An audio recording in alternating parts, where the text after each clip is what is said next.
aquatic celebrity who attracted thousands of admirers from all over the US suddenly ends his own life, leaving everyone in shock. The death of Hugo, the killer orca, is one of many incidents that highlights the psychological torture mammals face in captivity and how their suffering is glorified in the aquarium industry. But who was Hugo, the killer orca, and what were the reasons that led to him ending his own life? It was the year 1965 when Hugo, a majestic southern resident killer whale, took his very first breath in the vast and mysterious ocean. Just like his family, Hugo spent his days gracefully traversing the waters, skillfully hunting for food alongside his devoted family. But little did he know, his life was about to take a devastating turn. Fast forward to 1968, Hugo's world was shattered. In Vaughan Bay, Washington, his days of freedom came to a heart-wrenching end. He was captured, torn away from everything he had ever known. Imagine being only 3 years old and being forcibly separated from your loved ones, transported over 3,000 miles away to a place unknown. That was Hugo's tragic reality. This aquarium in Florida became his new home, a concrete prison they called the Celebrity Bowl.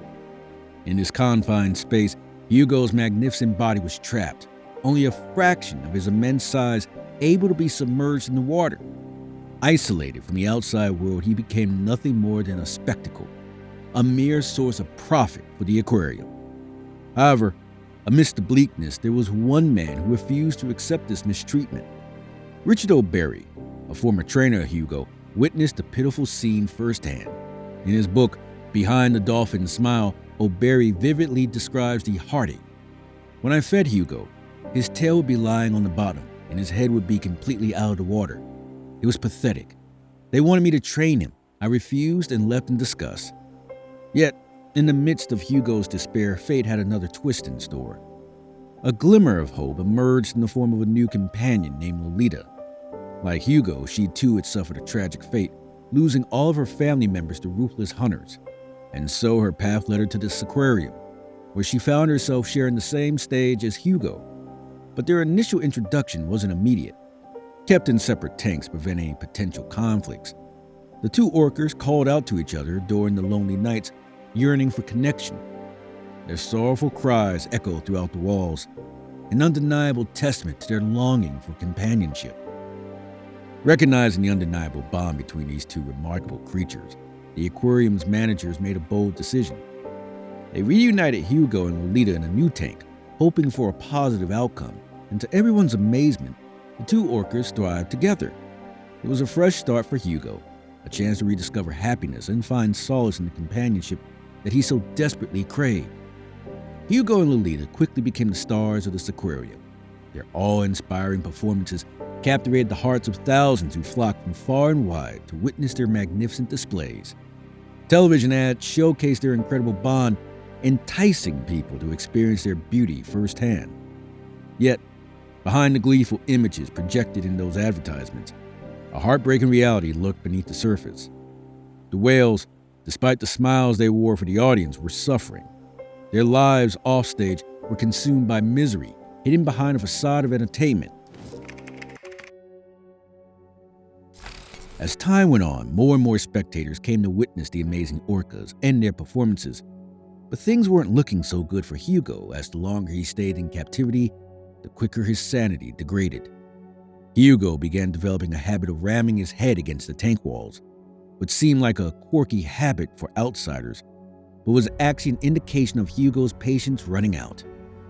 As days went by, Hugo started to lose control over his impulses and began to act violently towards the trainers of this aquarium. In 1970, during a rehearsal, a trainer stuck his head inside Hugo's mouth, which was already a bad idea. But to his surprise, Hugo bit down and lethally injured him, which resulted in the trainer getting 10 stitches in his head and neck. Just like his behavior, Hugo's aggressive habits became volatile as well. In 1971, an incident occurred where Hugo broke a hole in the plastic window of his orca tank and severed the tip of his nose.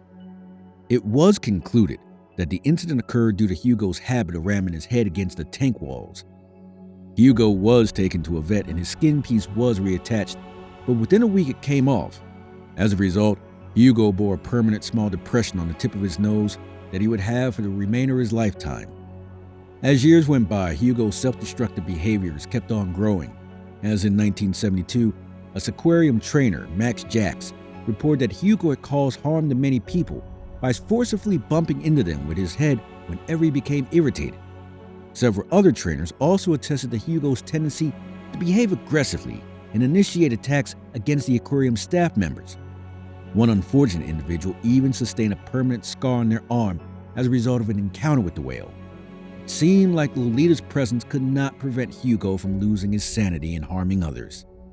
Even though Hugo showed clear signs of hostility towards the staff of this aquarium, they were not going to let him go that easily, as he and Lolita were the stars of the show that brought in thousands of dollars weekly, making management wealthy beyond their wildest dreams, but their greed sacrificed the health of their animals as Hugo's sanity was lost with time. The animals that were once meant to explore the open seas were now being held captive for their entire lives inside a concrete pool for others' entertainment. It was a fate worse than death, and soon it would lead to the demise of poor young Hugo. Soon, tragedy was going to strike faster than anyone could have imagined, as Hugo's self-destructive behavior was soon going to decide his fate. At the beginning of 1980, Hugo was acting sluggishly and began facing fatigue, but no medical examination took place as an animal's health was not a priority back then. Even in his suffering, he was not being noticed by the staff. According to them, Hugo was looking fine and healthy. They carried on with his usual training routines, but this carelessness from the staff would eventually result in lethal consequences. Soon, the adored star of this aquarium was going to make headlines for all the wrong reasons, as years of self-destructive behavior finally caught up to young Hugo, eventually leading him towards his death. On March 4th, 1980, Hugo and Lolita were rehearsing their stunts for an opening event on the same day, but it seemed like the curtain for Hugo was closing even before he could become part of the spotlight. Hugo stopped moving completely and floated above the water like a wooden plank for quite some time. The trainers called out to Hugo multiple times to move and even threw bait towards his way to get a reaction. They thought Hugo must have gone under a half-brain sleep, but even after multiple tries they could get no response from him. Upon closer inspection, they realized that the young orca had passed away. Many that came to make joyful memories were welcomed with sadness, as hundreds of spectators saw the lifeless body of the beloved star being hoisted out of his tank. Hugo's death left everyone in shock, but unlike everyone else, the aquarium resumed the show as if nothing had happened. During an autopsy, it was revealed that Hugo died due to brain aneurysm. For some, it was proof that Hugo's death was due to his habit of thrashing against the tank walls.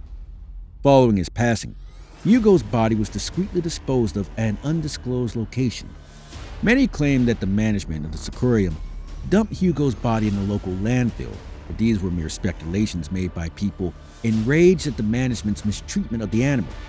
After Hugo's death, everything went back to normal, and the show carried on without him. Lolita would later do all the performances by herself, entertaining crowds of hundreds that had no idea what the orca was actually feeling deep down inside. For Lolita, Hugo was the only friend she had since her captivity. With him gone, she was once again alone, swimming in circles in a concrete pool with no freedom in sight. Hugo wasn't the only whale to show hostility towards his captors. Throughout the 1960s and 1990s, there had been many incidents of captive killer whales attacking aquarium staff members from all over the globe, and even killing some in the process.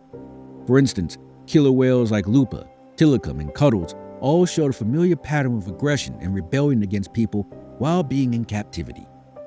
As the trend towards aquarium kept on increasing over the years, so did reports of captive orcas attacking, creating a debate among activists about whether or not these behaviors are a result of orcas fighting for their freedom. Rebellious orcas aren't the only issue here, as there have been many reports of young orcas dying due to multiple reasons, but the majority of the cases point towards the lack of facilities that the aquariums had.